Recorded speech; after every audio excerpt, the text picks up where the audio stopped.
तो बच्चों स्वागत है आप सबका अपने चैनल 2020 क्लासेस पे। जैसा कि बच्चों आप सब जानते ही हैं, हमारे चैनल पर मार्गदर्शन बैच की शुरुआत की गई है। उसी बैच के अकॉर्डिंग बच्चों हम आपको हफ्ते में 2 दिन मैथ, 2 दिन रीजनिंग और 2 दिन हिंदी पढ़ा रहे हैं। तो बच्चों आज आपका हिंदी का दूसरा दिन है। इससे पहले हमने आपको 2 दिन मैथ और 1 दिन हिंदी पढ़ा दी है। अगर आपने अभी तक हमारे प्रीवियस वीडियोज़ को नहीं देखा है तो प्लीज़ हमारे चैनल पर जा कर के प्ले लिस्ट में प्रीवियस वीडियोस को देख लीजिए। और मैं उम्मीद करती हूँ बच्चों, अगर आपने अभी तक हमारे चैनल 2020 क्लासेस को सब्सक्राइब कर लिया होगा, अगर नहीं किया है तो प्लीज़ चैनल को सब्सक्राइब कीजिए और बेल आइकन को भी प्रेस कर दीजिएगा, ताकि हम आपके लिए जो रोज़ न्यू वीडियोस ला रहे हैं उन सब के नोटिफिकेशन आपको टाइम टू टाइम मिलते रहें। और आप सभी वीडियोस को बच्चों शुरू से लेकर के लास्ट तक देखा करिए और बीच में वीडियो को स्किप मत किया करिए। तो चलिए शुरू करते हैं। आपका गद्यांश है बच्चों, पृथ्वी के भाग सदा गतिशील रहते हैं, पूरे पर्वत और महाद्वीप भी चलते रहते हैं। हमें इसका अनुभव इसलिए नहीं होता है कि हम भी इस गति के साथ चल रहे होते हैं। पृथ्वी की पपड़ी के भाग एक दूसरे को धक्का देते हैं। अगर ये भाग आसानी से नहीं बढ़े तो पृथ्वी वहाँ मुड़ जाती है और पृथ्वी के पूरे खंड तत्काल 4 या 5 फीट तक खिसक जाते हैं। इससे पैदा हुई विशाल कंपनों को भूकंपीय तरंगे कहा जाता है, जिन्हें हम भूकंप के रूप में अनुभव करते हैं। हल्के भूकंप में बर्तन खड़खड़ा सकते हैं या छत पर लगी रोशनियां झूल सकती हैं। बड़े भूकंप में भवन गिर सकते हैं। बड़े भूकंपों से भूस्खलन होता है और सुनामी नाम की विशाल समुद्री लहरें आती हैं जो बहुत हानि करती हैं। तो बच्चों ये आपका गद्यांश है और इससे रिलेटेड क्वेश्चन को चलिए हम सॉल्व करते हैं। ये गद्यांश अगर देखा जाए तो हमें भूकंप से रिलेटेड चीज़ों के बारे में बता रहा है कि भूकंप कैसे आता है, कब आता है, या पृथ्वी गतिशील रहती है और जो हम इसमें महाद्वीप और महासागर है वो सब भी क्या रहते हैं, चलते रहते हैं। तो आप सबसे पहले गद्यांश को पढ़ा करिए, उसको समझने की कोशिश किया करिए कि आखिर इस गद्यांश में हमसे कह रहा है। जब आप गद्यांश को पढ़ लेंगे, समझ लेंगे और जो भी वर्ड आपको डिफिकल्ट लगा करे बच्चों, उस वर्ड को अंडरलाइन ज़रूर कर लिया करिए। तो चलिए देखते हैं आपका फर्स्ट क्वेश्चन क्या कह रहा है। फर्स्ट क्वेश्चन कह रहा है बच्चों, हमें महाद्वीपों की गति का अनुभव क्यों नहीं होता। हमें महाद्वीपों की गति का अनुभव क्यों नहीं होता। तो फर्स्ट ऑप्शन है केवल पृथ्वी के कुछ भाग गति करते हैं। सेकंड ऑप्शन है वे बहुत कम चाल से चलते हैं। सेकंड ऑप्शन है हम भी उन्हीं के साथ चल रहे होते हैं, वे तभी चलते हैं जब हम सोए होते हैं। तो हमें महाद्वीपों की गति का अनुभव क्यों नहीं होता। देखिए हमें गद्यांश में साफ साफ बोला है कि पूरे पर्वत और महाद्वीप भी चलते रहते हैं। हमें इसका अनुभव इसलिए नहीं होता कि हम भी इस गति के साथ चल रहे होते हैं। तो आपका कौन सा ऑप्शन सही हो जाएगा बच्चों, थर्ड ऑप्शन सही हो जाएगा। हम भी उन्हीं के साथ चल रहे होते हैं, इसीलिए हमें उस गति का अनुभव नहीं होता। चलिए नेक्स्ट क्वेश्चन को सॉल्व करते हैं। आपका नेक्स्ट क्वेश्चन कह रहा है बच्चों, जब धरती के तल पर भूकंपीय तरंगों का अनुभव होता है तो इसे कहते हैं। जब धरती के तल पर भूकंपीय तरंगों का अनुभव होता है तो इसे कहते हैं। पहला भूकंप, दूसरा भूभ्रंश, तीसरा महाद्वीपीय गति, चौथा भूस्खलन। कह रहा है कि जब पृथ्वी धरती के तल पर भूकंपीय तरंगों का अनुभव होता है तो इसे कहते हैं।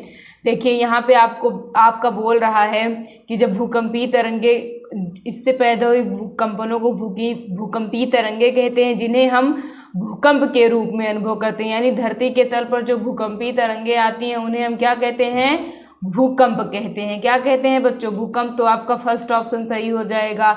चलिए नेक्स्ट क्वेश्चन पे चलते हैं। आपका नेक्स्ट क्वेश्चन कह रहा है, एक छोटे भूकंप में इनमें से क्या होने की सबसे कम संभावना है। फर्स्ट ऑप्शन है कैबिनेट में रखे बर्तन खड़खड़ाते हैं। सेकंड ऑप्शन है धरती थोड़ी झूलती है। सेकंड ऑप्शन है बड़े भवन गिर जाते हैं। फोर्थ ऑप्शन है छत पर लगी रोशनियां हिलती हैं। तो यहाँ पे आपका कह रहा है कि जब छोटा भूकंप आता है तो इनमें से सबसे कम होने की संभावना क्या है। तो इसमें सबसे कम होने की संभावना है जो बड़े भवन गिर जाते हैं। बड़े भवन बड़े भूकंप में गिरते हैं, ना कि छोटे भूकंप में। तो आपका सी वाला ऑप्शन एकदम राइट हो जाएगा। चलिए नेक्स्ट क्वेश्चन पे चलते हैं बच्चों।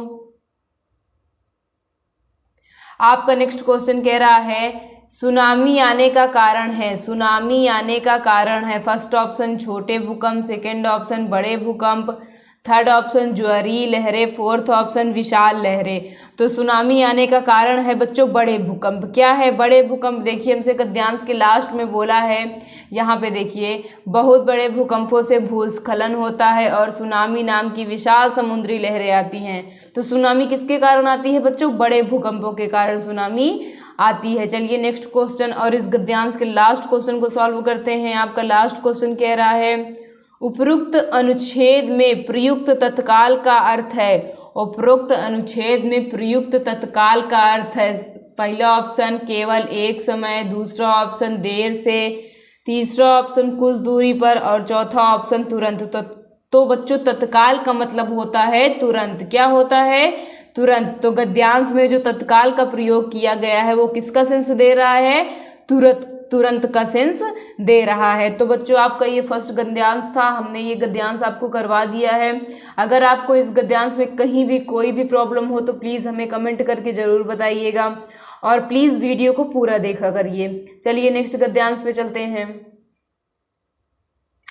आपका गद्यांश सेकंड कह रहा है, सर्वप्रथम समाचार पत्र का प्रारंभ 17वीं शताब्दी में यूरोप में हुआ था। धीरे धीरे अरब और मिस्र आदि देशों में इसका प्रसार बढ़ने लगा।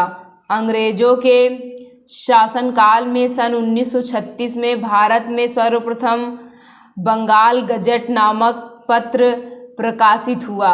हिंदी में सर्वप्रथम उद्यंत मार्तंड नामक पत्र कोलकाता से प्रकाशित हुआ।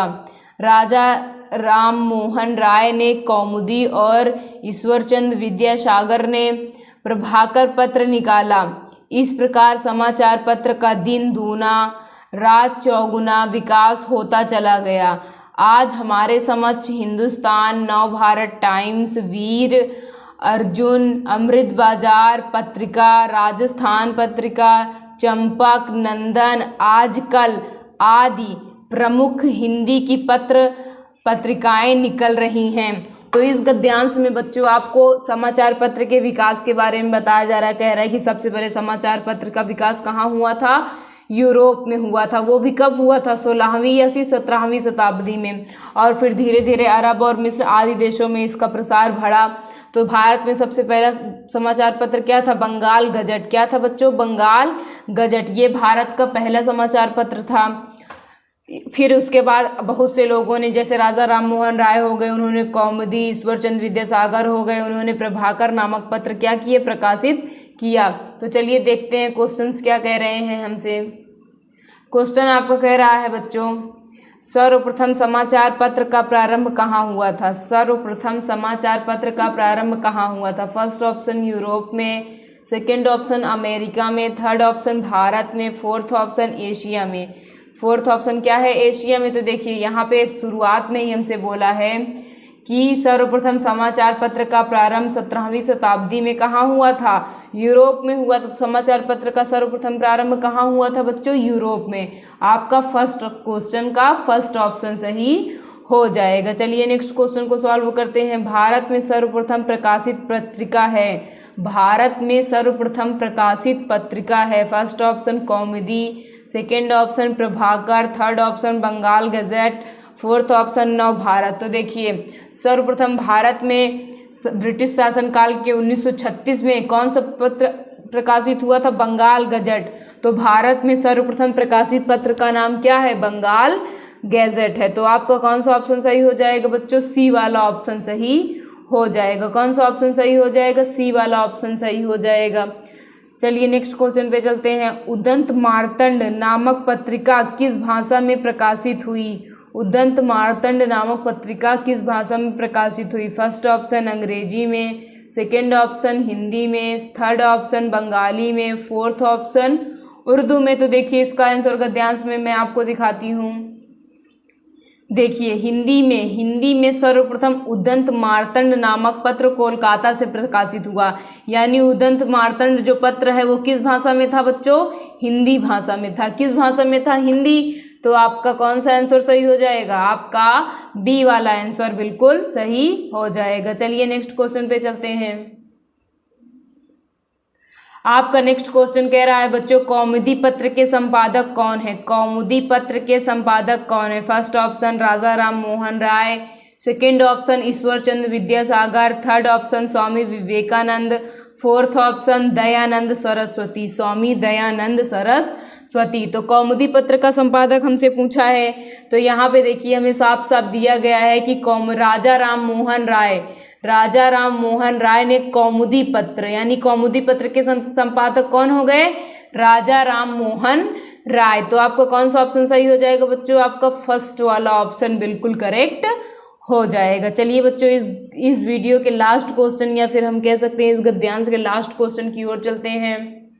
आपका लास्ट क्वेश्चन कह रहा है, दिन दूना रात चौगुना मुहावरे का अर्थ है। दिन दूना रात चौगुना मुहावरे का अर्थ है। फर्स्ट ऑप्शन दिन बिगड़ना, सेकंड ऑप्शन बहुत उन्नति करना, थर्ड ऑप्शन बहुत खुश होना, फोर्थ ऑप्शन भली बुरी बातें कहकर अपना दुख कम करना। तो दिन दूना रात चौगुना का मतलब होता है बहुत उन्नति करना। क्या होता है बच्चों? बहुत उन्नति करना। तो बच्चों यहाँ पे हमने आपको 2 गद्यांश सॉल्व करवाए हैं। जैसा कि मैंने आपको हर वीडियो में बताया है कि आप हिंदी में गद्यांश के साथ साथ पर्यायवाची हो गया, विलोम हो गया, मुहावरा हो गया और एक शब्द अनेक शब्दों के लिए एक शब्द, ये वाला पोर्शन भी तैयार करते हुए चलिए, क्योंकि आपके प्रत्येक गद्यांश में 1 या 2 क्वेश्चन इनसे आ जाता है। तो आप इस चीज़ को भी तैयार करते हुए चलिए ताकि आपका हिंदी में एक भी क्वेश्चन गलत ना होने पाए। आप हमारे सभी वीडियोज़ को इसी प्रकार देखते रहिए, और अगर आप हमारे सभी वीडियोस को इसी प्रकार देखते रहेंगे तो मैं आपको विश्वास दिलाती हूं बच्चों कि आप अब की बार जो नवोदय विद्यालय की परीक्षा 2024 में आयोजित होगी उसमें आपको कोई भी रोक नहीं पाएगा। लेकिन उसके लिए क्या करना है बच्चों? आपको हमारे सभी वीडियोस को कंटिन्यूसली देखना है और एक भी वीडियो मिस नहीं करना है। जितने भी हम प्रैक्टिस करवा रहे हैं उन सबको खुद से लगाना है और फिर जाके आंसर को क्या करना है? चेक करना है। इससे आपका क्या होगा? जो आप प्रैक्टिस किए रहेंगे, जब आप पेपर में जाएंगे तो आपको पेपर को सॉल्व करने में और ज़्यादा आसानी होगी। तो इसी के साथ बच्चों मैं ये वीडियो यहीं पे समाप्त करती हूँ, और मैं उम्मीद करती हूँ बच्चों कि आपको मैंने जो भी पढ़ाया है आज वो आपको समझ में आया होगा। अगर नहीं समझ में आया तो प्लीज़ कमेंट करके ज़रूर बताइए, और एक बार वीडियो को रिवाइज करके भी देख लीजिएगा। आपको वीडियो पसंद आ रहा हो तो प्लीज़ चैनल को सब्सक्राइब कर लीजिए और साथ में बेल आइकन को भी प्रेस कर दीजिएगा। थैंक यू बच्चों।